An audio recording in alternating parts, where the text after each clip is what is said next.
Good morning to all. Today we are going to see about the spectrum multiple access technique. So what is the definition of this technique? In this technique, we'll be using a signal whose transmission bandwidth is several times the minimum radio frequency bandwidth. How this bandwidth is increased means we'll be adding a pseudo noise sequence. So the pseudo noise sequence will increase the bandwidth of that signal. Thereby, we are converting a narrowband signal to a wideband signal before transmission. So, why this is done means it provides immunity to the multiple path interference and robust multiple access capability is done. When only one user is utilizing a channel means bandwidth is not efficient for the system. But when the number of users increases, it is very good. This spread spectrum at multiple access technique can be classified into two types as frequency hopped multiple access and code division multiple access. So what is this frequency hopped multiple access technique?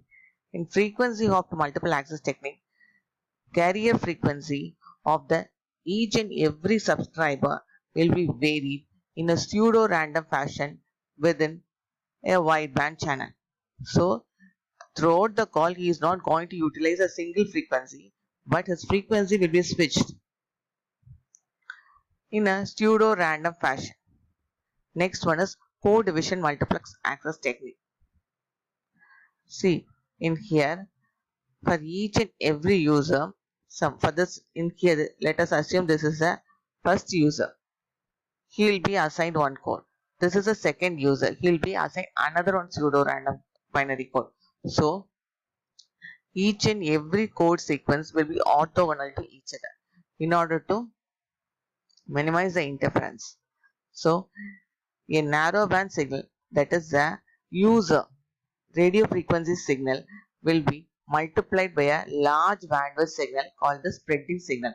The spreading signal is a pseudo random noise code sequence. Its chip rate or the symbol rate will be greater than the data rate of the message signal.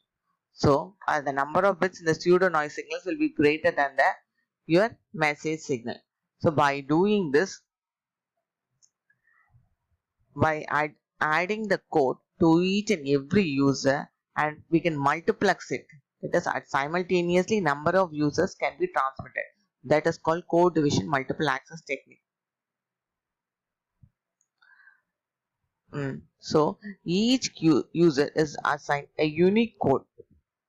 So these codes are orthogonal to each other. Then some time correlation operation will be done in order to get a desired code word.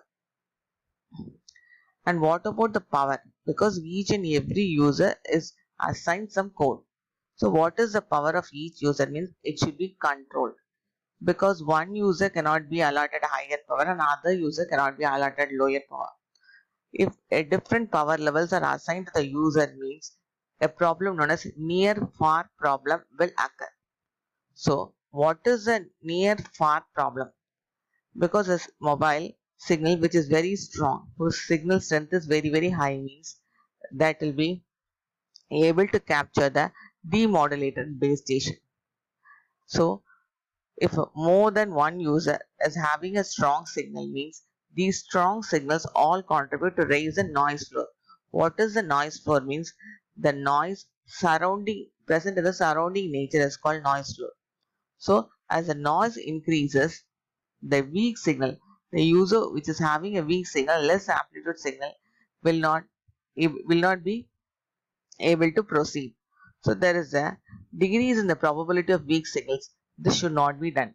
All the user, whoever is making a call, should be able to be continued.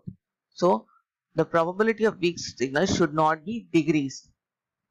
So each and every user should have the same power. So power has to be controlled. Where it is done means it is done at the base station. How means by each and every time the radio signals level indications level of each mobile has to be sampled and the power control is done at the base station. So if the power exceeds means a power change control signal will be sent over the forward link.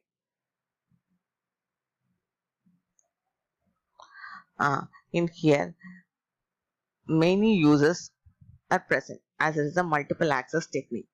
Whether the users are utilizing the same frequency means yes, they will be using the same frequency, but the many users will be assigned each and every pseudo random code will be assigned for each and every user. Then soft capacity, it is having a soft capacity. What is soft capacity means? The number of users can be increased. As the demand increases, we can add more users. But as the user increases, noise floor will also be gradually increased. Hmm. In here, multi-path fading is less. The signal can travel in multiple paths before reaching the receiver. But the multi-path fading is less here. Because the signal spread is less here. Because our message signal has been incorporated along with the pseudo random noise signal, which is having a larger bandwidth, then only it is transmitted.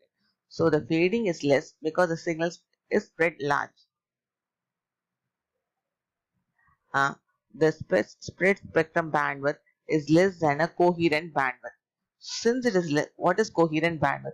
A range of coherent bandwidth, range of frequencies over which the channel is flat, we say. The changes are not within the range of frequencies. So the frequency diversity will be reducing. Because of this inherent frequency diversity, it reduces a small scale fading. What is small scale fading?